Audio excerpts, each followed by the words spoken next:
All right, so back in 2014, fans saw one of the best and most historical runs in national or NCAA basketball tournament history.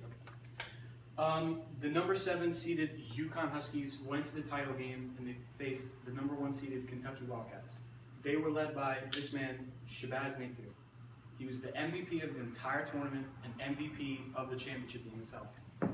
And without his play, they would have never won the title that year. And he wasn't just a good player on the court, he was a great player off the court as well. He made the Dean's List 4 out of his 6 years at UConn, and he never finished below a 3.0 GPA average. And in a CNN interview, he stated that some nights when he went to sleep, he would go to bed starving because he could not pay for his college food bill, and he could not, or he had no time to get a job because he was focusing on his basketball practices and his schoolwork. So he had no time to get a job. And this leads to the issue on why college athletes should be compensated for what they do on and off the court because of the time and effort they put in and the contributions they put in to generating millions and millions of dollars for the NCAA. So this is the NCAA revenue breakdown from last year. 81% of all the revenue coming in was from television and marketing right fees, and 11% came from championships. So that's pretty much 90% of all of their revenue coming in are from college athletes alone. Because from the television, the athletes are getting fans watching them all the time. And the next factor of this is how much time and effort they actually put in off the court practicing and game day.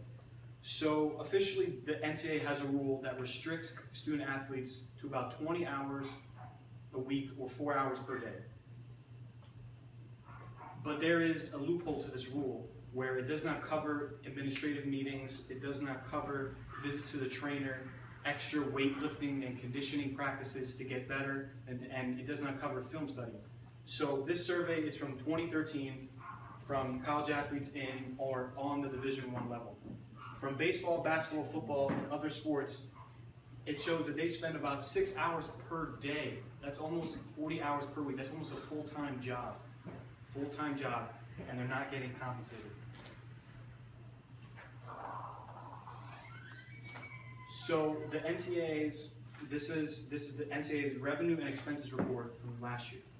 So they made $989 million last year, and they spent about $908 million in expenses. This results in a surplus of $80 million.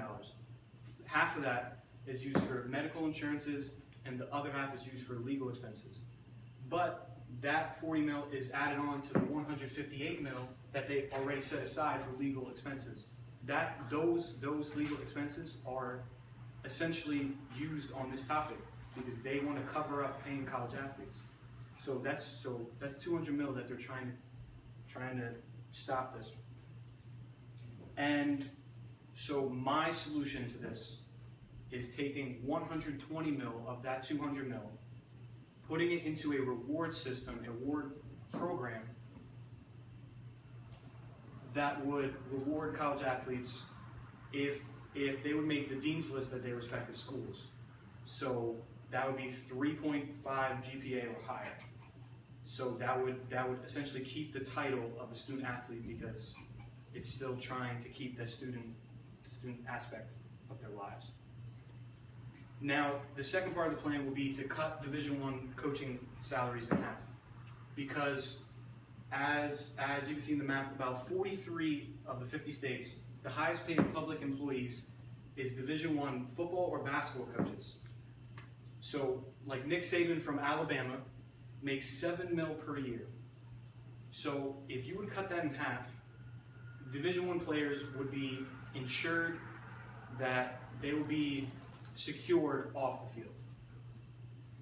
That would be the main key.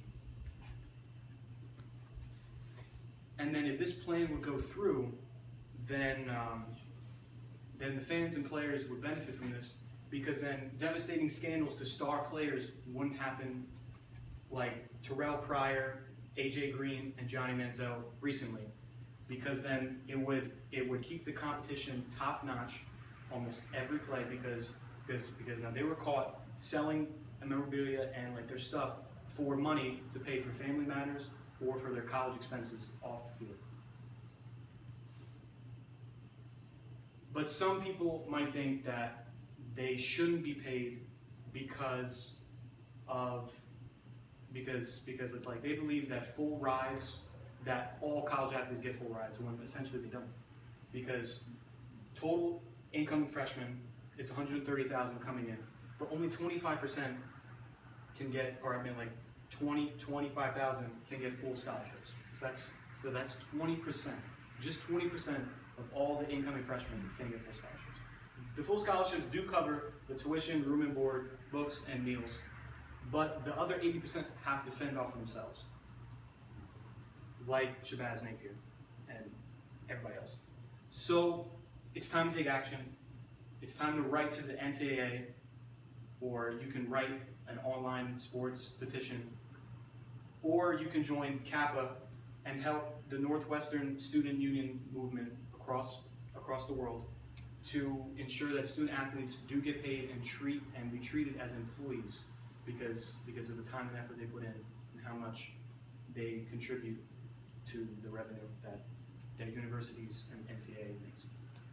So that's about it.